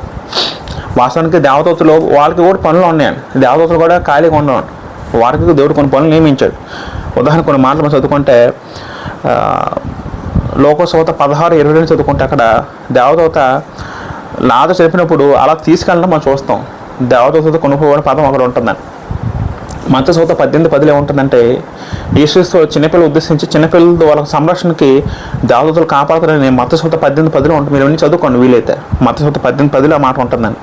తర్వాత హెబ్రీ పత్రిక 1:14 ఏముంటుందంటే రక్షణ పొందే వారికి దేవదూతలందరూ కూడా వాళ్ళ యొక్క రక్షణ పొందిన వ్యక్తులకి వాళ్ళకి ఇండియట్గా వాళ్ళకు కాపలుగా పనిచేస్తున్న గ్రంథం చెబుతుందండి. తర్వాత ఇంకా మన చదువు అపోస్తలులు 8:26 ఏముంటుందంటేనండి అపోస్తలులు 12:23 ఏముంటుందంటే హేరోదు చచ్చిపోతాడు. చనిపోయినప్పుడు వాళ్ళ దేవదూత ముత్తినందున చనిపోయిన గ్రంథం చెప్తున్నాను. అక్కడ చనిపోవడం కారణాలలో దేవదూత పాత్ర అక్కడ ఉందని. అపోస్తలులు 8:26 చదువుకుంటే ప్రభుదూత అక్కడ ఫిలిప్ని చెప్పినట్టు ఉంటుంది. నువ్వు ఈ రూట్లోకి వెళ్ళి నపుంసక రీతి ఆ వ్యక్తికి బోధించిన అక్కడ చెప్పబడుతున్నట్టు అపోస్తలులు 8:26 ఉంటుంది. ఈ విధంగా దేవతలు కూడా కొన్ని పనులు ఉంటాయండి. వ్యక్తి ప్రభువులను మరణిస్తే వెంటనే ఆ ఆత్మని పరదేశికి దేవదూతలు చేరవేస్తాయి. ఇవన్నీ మన కంటికి కనబడదు. ఇవన్నీ నిజంగా జరుగుతున్నాయి. ఇప్పుడు కూడా దేవదూతలు భూమి మీద ఉన్నారు, మన కంటికి కనబడదు. మనకు రక్షించినప్పుడు వాళ్ళు వాళ్ళు ఉంటారు. మనం ఎప్పుడు ఆపదలు ఉన్నప్పుడు ప్రమాదాలు ఉన్నప్పుడు వాళ్ళు రక్షిస్తారు, మనం ఖచ్చితంగా రక్షిస్తారండి. మన కంటికి కనబడదండి. ఎందుకు రక్షిస్తే మన దేవుని బిడ్డలం కాబట్టి. దేవుని బైబిల్ కలవని ఆయన దూతలు కాపాడడం కీర్తనలు చదువుకుంటాం 33లో. ఏ విధంగా అంటే ఇవన్నీ ఆత్మీయంగా జరిగే కార్యక్రమాలు. కానీ పిల్లరా మనం ఎంతో ఏం చూసామంటే 10వ అధ్యాయం మొత్తం అంతా కూడా ఒక వ్యక్తి కనబడుతున్నాడు. ఆ వ్యక్తి యేసుక్రీస్తు వారు అయితే మరొక వ్యక్తి ఏమంటారంటే నాకు మిఖాయేలు సహాయం కావాలి, పర్షియా రాజుతో నాకు యుద్ధం అవుతుంది, అదంతా కూడా ఆత్మ సంబంధించిన యుద్ధం అర్థం చేసుకున్నాం. దాని తర్వాత గ్రీకుల రాజులు వస్తారు. ఇవన్నీ కూడా సందర్భంతో కూడా మనం 10వ అధ్యాయం చదువుకున్నాం. ఇంకా 11వ అధ్యాయం మొత్తం కూడా డీప్కి వరకు వచ్చి ఇంకా విశ్లేషిస్తాం. అసలు ఏం జరిగింది, ఏం జరగబోతుంది, ఏమవుతుంది అంటే ఎస్పెషలీ పర్షియా టైం నుంచి గ్రీకుల టైంలో ఈ టైం లైన్లో జరిగిన సంఘటనలన్నీ కూడా మనం మిగతా అధ్యాయంలో మనం చూస్తాం.